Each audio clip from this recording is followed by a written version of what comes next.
Hai guys, Halo. ketemu lagi nih sama kita berdua. Saat ini kita mau ngajak kalian buat ini kita kasih nama dengerin story namanya. Jadi ini kita mau berbagi, kita mau sharing, kita mau berbagi pengalaman tentang keluarga kita, tentang kita berdua, tentang Cinta anak-anak kita. kita. Oh, cinta kita. Cinta kita dan semuanya. Jadi kalau kalian penasaran, dengerin story kita kali ini.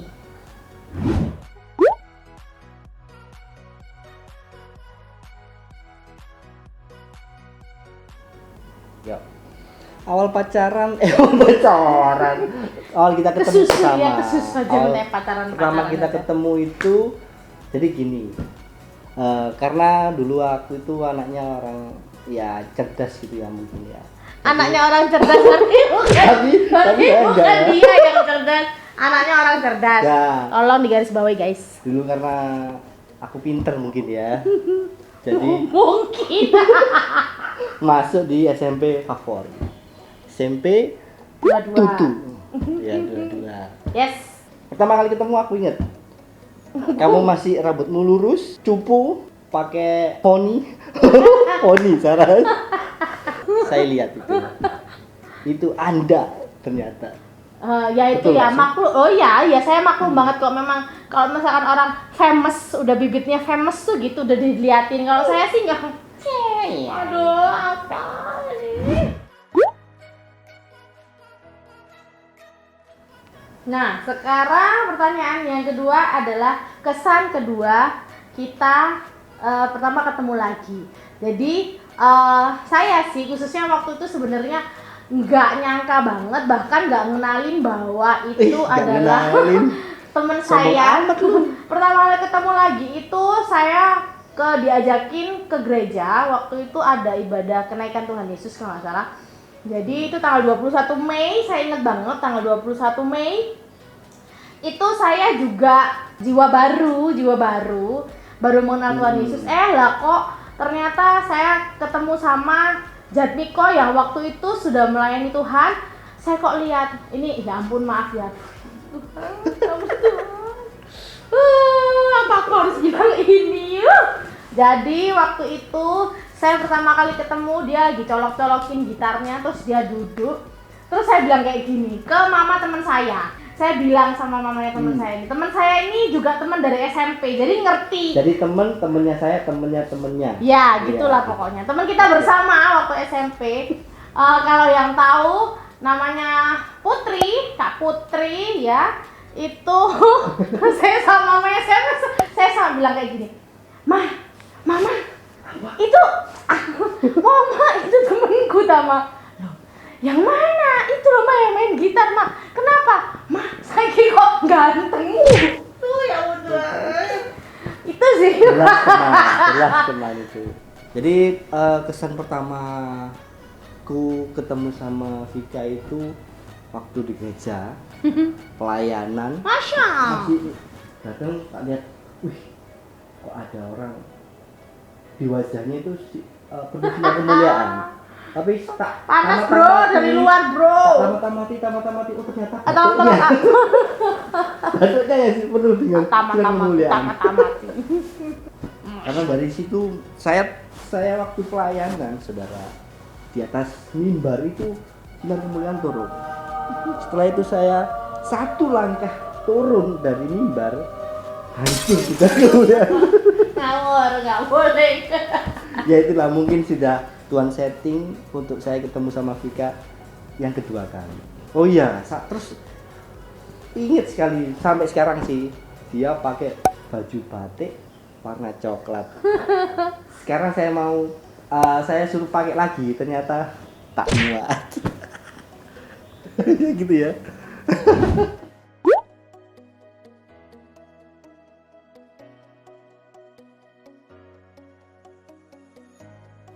Nah, habis itu kita habis ketemu lagi. Momen apa sih yang bisa bikin kita deket lagi? Itu adalah kita itu punya kebiasaan. Jadi setelah pulang gereja, kita yang muda-muda ini biasanya makan bareng. Lihat kan badan saya subur bro.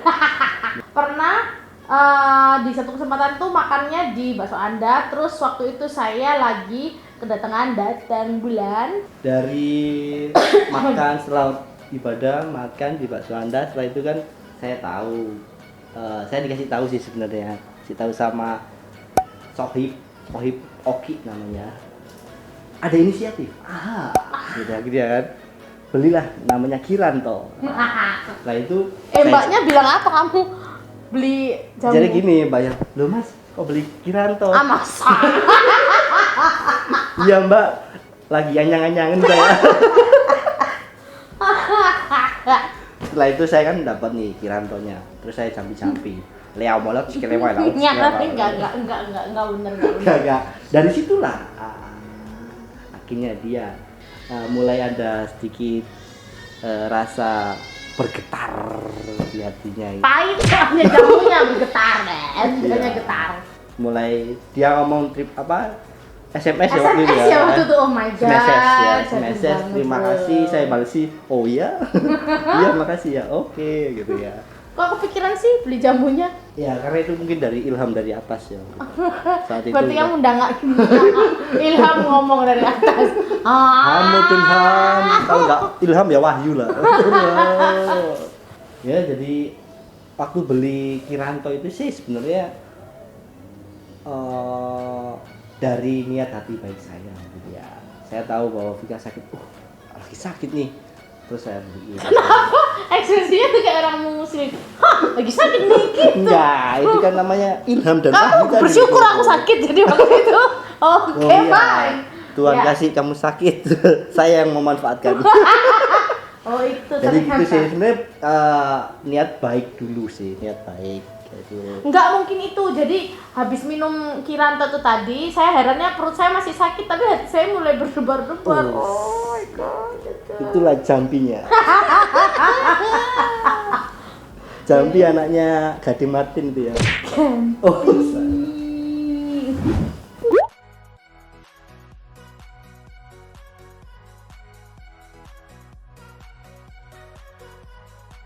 setiap hari. Kenapa setiap hari? Ini saya sungguh bersyukur sama Tuhan. Saya sering ngomong bahkan sampai sekarang itu sering ngomong ke suami saya, aku bersyukur Tuhan kasih suami kayak kamu. Karena apa? Aduh, humornya itu wah luar biasa. Jadi tiap hari itu ketawa terus gara-gara ketawa karena apa? Dia suka melakukan hal-hal konyol yang aduh ya ampun di luar pikiran itu sih yang tiap hari menyenangkan sampai saat ini tuh luar biasa. Terima kasih. Nggak ngondoan, nggak ngamukan lagi. maksudnya kalau aku sendiri sih momen yang menyenangkan dulu saya itu kerja di alat-alat keselamatan kerja. Saya berangkat dari anak desa yang pas-pasan. Nah, momen menyenangkannya adalah istri saya membawakan soto wawan. Itu menyenangkan buat saya, saudara. Karena saya jarang makan soto. Nah itu ya, Itu saya buktinya itu buktinya barusan tuh buktinya pakai barusan. sambel, kasih jeruk, peres, langsung makan jeruknya.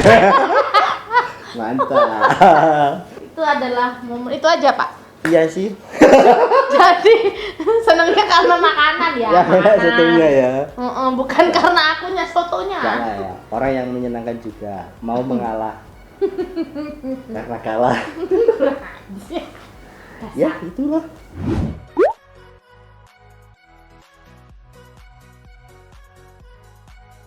Ya, kalau momen menyebalkan itu saya ingat saya belajar nyetir mobil saudara.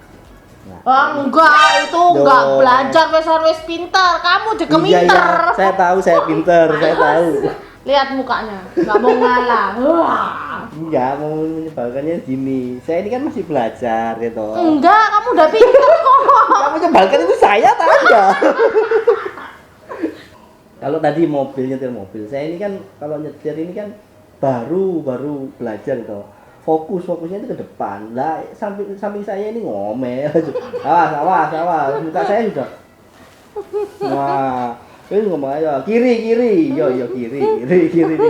Nah itu dia momen menyebalkan buat saya. Oke, kalau aku momen yang paling menyebalkan itu adalah sifat yang menjengkelkan itu adalah ngeyelan, saudara. Ya Waduh, ampun Tuhan, ngeyelan. udah ngeyel, nggak mau ngalah. Lo ngeyel itu karena benar. Terus, ya kayak gitu. Jadi itu adalah momen-momen yang paling menyebalkan buat saya ini ngeyelan nih orangnya. Ya, Gak apa-apa sih, karena gak kan apa-apa. saya juga kuliahnya sih sarjana hukum juga. Oke, next question. Next.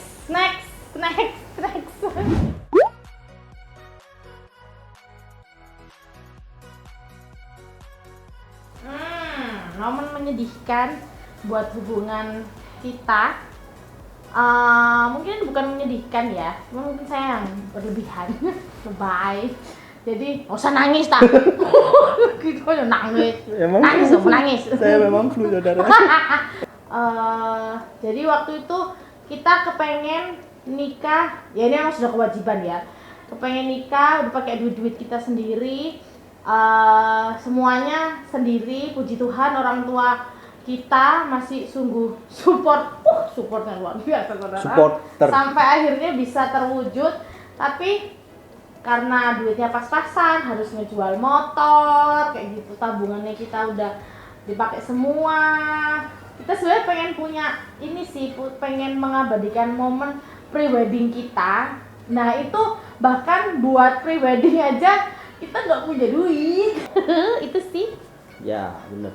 Kalau menyedihkan dari saya sendiri sih, ya hampir sama sih sebenarnya. Modal juga pas-pasan dan sebagainya, nggak bisa mengabadikan dengan pre-wedding itu tadi ya toh. Tapi ya kita menanggapnya bahwa semuanya sudah Tuhan izinkan lah. Kalau sudah namanya juga proses kehidupan ya, ada senengnya, ada sebelnya, ada menyedihkannya ya gitu ya. Jadi tetap jangan berkecil hati kalau ada hal-hal yang menyedihkan itu membuat kita jadi pribadi yang lebih baik lagi gitu.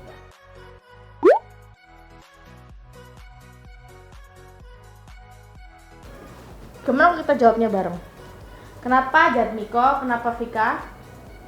Gini dong, kayak orang yang ini loh. Saya Dedi.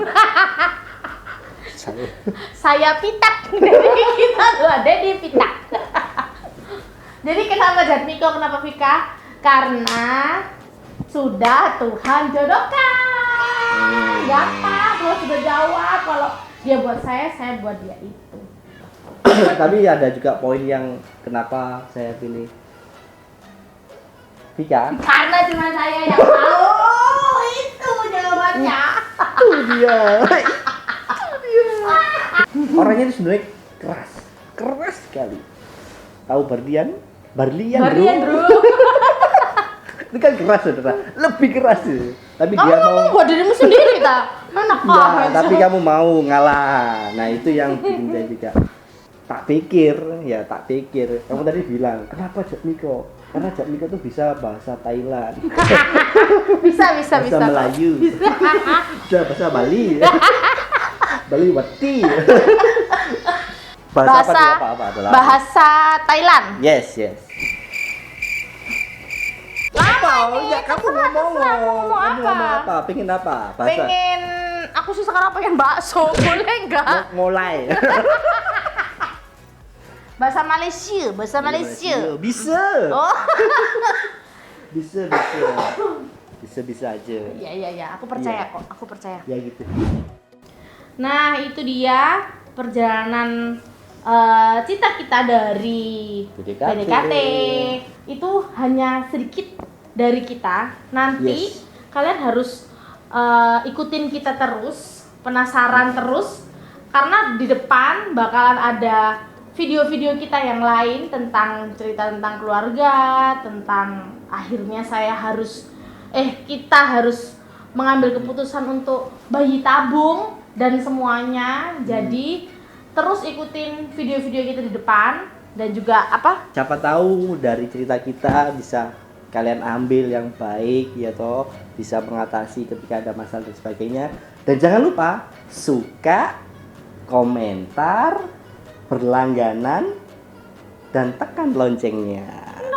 Ting dong. See you. God bless you. Dan.